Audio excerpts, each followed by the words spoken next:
இப்போ ரீசெண்டாக விஜய் மக்கள் இயக்க கன்னியாகுமரி கிழக்கு மாவட்ட முன்னாள் செயலாளர் திரு எட்வின் அவங்களோட மறைவு செய்தி கேட்டு முன்னாள் விஜய் மக்கள் இயக்க தோழர்களும் இந்நாள் தாவேகா கட்சி தொண்டர்களும் மற்றும் அவரோடு இணைந்து பயணித்த மக்கள் பலரும் இன்றைக்கி அதிர்ச்சியில் இருக்கிறாங்க.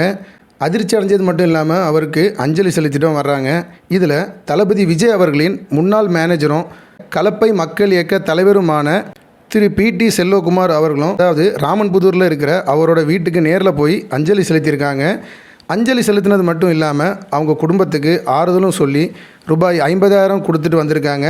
பத்திரிகையாளர் அவர்களை சூழ்ந்து கேள்வி கேட்டதுக்கு எட்வின் அவர்கள் தளபதி விஜய் அவர்களின் ஆரம்ப காலகட்டத்தில் பேனர் வைக்கிறது, நிகழ்ச்சி ஒருங்கிணைப்பது அப்படின்ட்டு அவரோட உழைப்பு ரொம்ப கடுமையாக இருந்திருக்கு.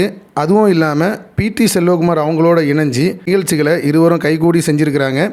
அது மட்டும் இல்லை, முக்கியமாக மதுரையில் பிடி செல்வகுமார் அவர்கள் வேலாயுதம் இசை வெளியீட்டு விழாவையும் தொடர்ந்து ஒருங்கிணைச்சு நடத்தியிருக்காங்க. அதில் நம்ம எட்வின் அவங்களோட பங்கு நிறைய இருக்குது. அதுவும் இல்லாமல் ஒரு மாநாடும் அவங்க கூட இருந்து பிடி செல்வகுமார் அவங்க கூட இருந்து கடுமையாக உழைச்சிருக்கதாகவும் சொன்னாங்க. அது மட்டும் இல்லாமல் ரசிகர்களாக இருந்தாலும் தொண்டராக இருந்தாலும் உங்கள் உடம்பை கவனமாக கவனிங்கள்னு சொல்லியிருக்காரு. உங்கள் வேலை, உங்கள் குடும்பம், இவங்க தான் முக்கியம். முக்கியமாக இது விஜய் ரசிகர்களுக்கு மட்டும் இல்லை, இது எல்லா ரசிகர்களுக்கும் தான் இது பொருந்தும் அப்படின்னும் கேட்டிருக்காங்க.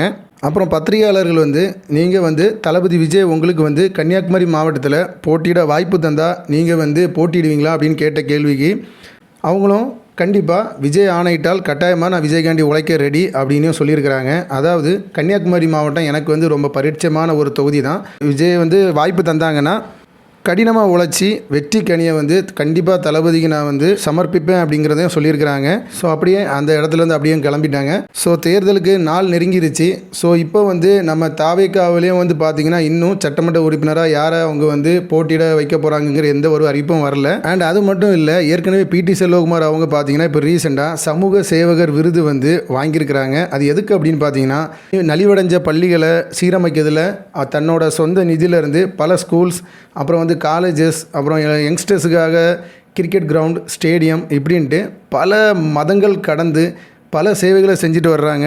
ஸோ கட்டாயமாக வர்ற 2026 தேர்தல் இன்னும் கொஞ்சம் மாதங்களே இருக்குது.